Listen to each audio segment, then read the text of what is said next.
Hello friends, welcome back to our channel Gyan Kosh study पर मैं अंकित कुमार। आइए शुरू करते हैं आज की क्लास को। अकाउंटिंग विद टैली ERP 9 की सीरीज़ में हम लगातार पढ़ रहे हैं, लगातार डिस्कस कर रहे हैं जर्नल एंट्रीज़ को। तो लास्ट 2 वीडियोज़ में हमने कुछ जर्नल एंट्रीज़ को डिस्कस किया है, बताया है। आज की इस वीडियो में हम कुछ जर्नल एंट्रीज़ को और आगे पढ़ेंगे जिससे हम आपको बेहतर तरीके से समझा सकेंगे। लास्ट वीडियोज़ में हमने यहाँ पर कुछ 6 एंट्री को डिस्कस किया है, समझ में आ गया होगा। आगे ये 7 से लेके 12 तक हमने डिस्कस किया है। 6 वो 6 ये 12 एंट्रीज़ आपको बेहतर तरीके से समझ में आ गई होंगी। आज की 6 एंट्री को हम यहाँ पर डिस्कस करेंगे और आपको समझाने की कोशिश करेंगे।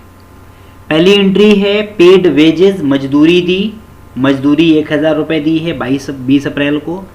22 अप्रैल को जो ये ट्रांजेक्शन हुआ है उसमें बिजली बिल का भुगतान किया है 1500 रुपये का।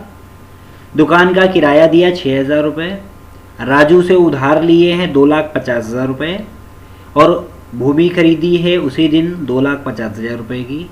और राज ट्रेडर्स को 10,000 रुपये का नकद भुगतान किया है। इन 6 एंट्रीज़ को हमें पढ़ना है। यदि कोई कन्फ्यूज़न है किसी भी एंट्री में, आप तुरंत कमेंट कर सकते हैं हमारे कमेंट बॉक्स में, उसका तुरंत रिप्लाई मिलेगा आपको। तो आइए चलते हैं, शुरू करते हैं पेड वेजेस से।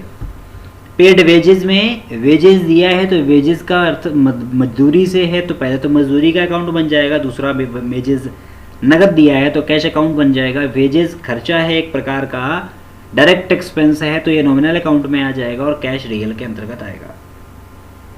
अकॉर्डिंग टू रूल व्यय को डेबिट किया जाता है तो वेजेस अकाउंट डेबिट हो जाएगा। और अकॉर्डिंग टू रूल रियल में जो वस्तु व्यापार से जाए अर्थात कैश जा रहा है क्योंकि हम भुगतान कर रहे हैं तो कैश अकाउंट क्रेडिट। एंट्री बनेगी wages account debit to cash account, ठीक है।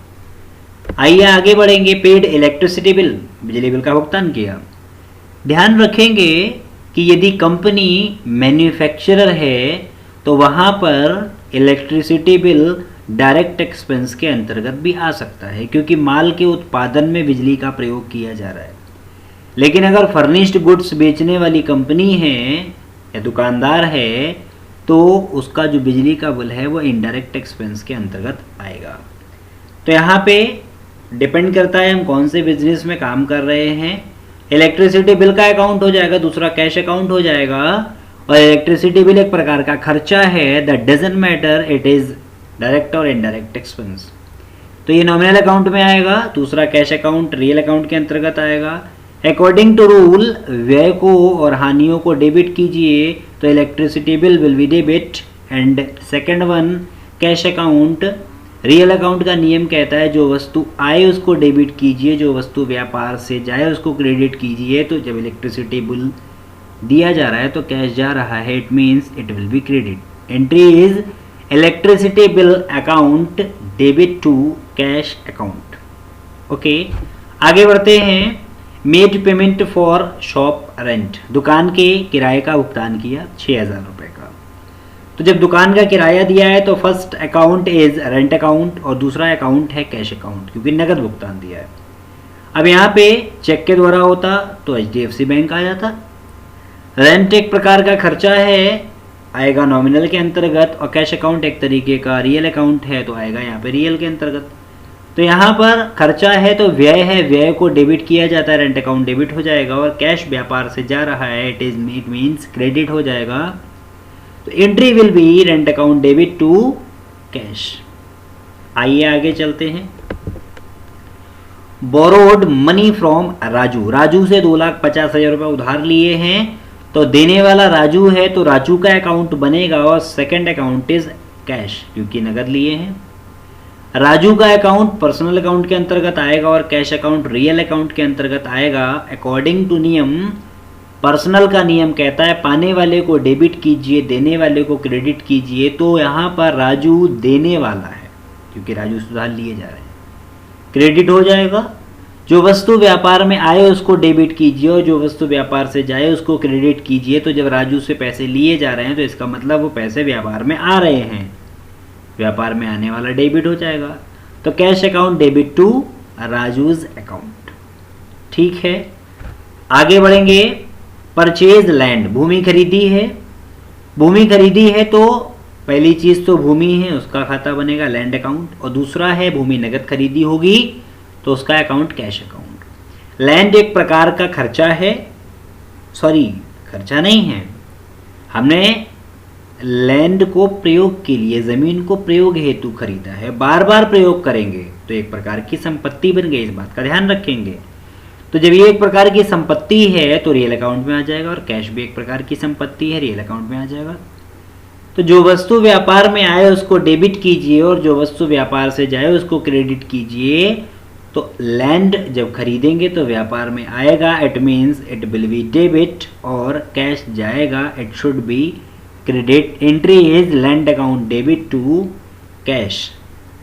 तो यहाँ पर ये सारी एंट्री हमारी कंप्लीट हो गई हैं, और उम्मीद है कि आपको ये सारी एंट्री आसानी से समझ में आई होंगी। अभी एक एंट्री बाकी है, sorry for this. Made cash payment to Raj Traders, Raj Traders को हमने एक भुगतान किया है। यहाँ पर एक एंट्री बाकी रह गई थी, माफ़ी चाहते हैं। इसमें हमने राज ट्रेडर्स को भुगतान किया है, तो राज ट्रेडर्स का अकाउंट हो गया और दूसरा कैश अकाउंट हो गया। तो यहाँ पर नगद भुगतान किया इसलिए कैश अकाउंट होगा। राज ट्रेडर्स का अकाउंट पर्सनल अकाउंट के अंतर्गत आएगा, और कैश अकाउंट जो है वो रियल अकाउंट के अंतर्गत आएगा। अकॉर्डिंग टू रूल, यहाँ पर पर्सनल अकाउंट का नियम है, पाने वाले को डेबिट और देने वाले को क्रेडिट कीजिए। तो यहाँ पर राज जो है, जब राज को भुगतान किया है तो राज पाने वाला है, तो पाने वाला डेबिट हो जाएगा। जब भुगतान किया है तो कैश जा रहा है व्यापार से, और जो वस्तु व्यापार से जाए उसको क्रेडिट कीजिए, तो एंट्री बनेगी Raj traders account debit to cash. अब यहाँ पर सारी एंट्रीज कंप्लीट हो गई हैं। I hope you will understand very easily, और कंटिन्यू हमारी वीडियोस को विजिट करते रहिए, देखते रहिए, ताकि हम आपको इसी तरह से छोटी छोटी और आसान वीडियो से अकाउंटिंग के बारे में सारी चीज़ें सिखा सकें। अगर अच्छा लगा हो वीडियो तो लाइक कीजिएगा, सब्सक्राइब कीजिएगा, और अगर लगता है आपको कि ये दूसरों के बीच जाना चाहिए तो शेयर कीजिएगा। तो मिलते हैं अगली वीडियो में। नमस्कार।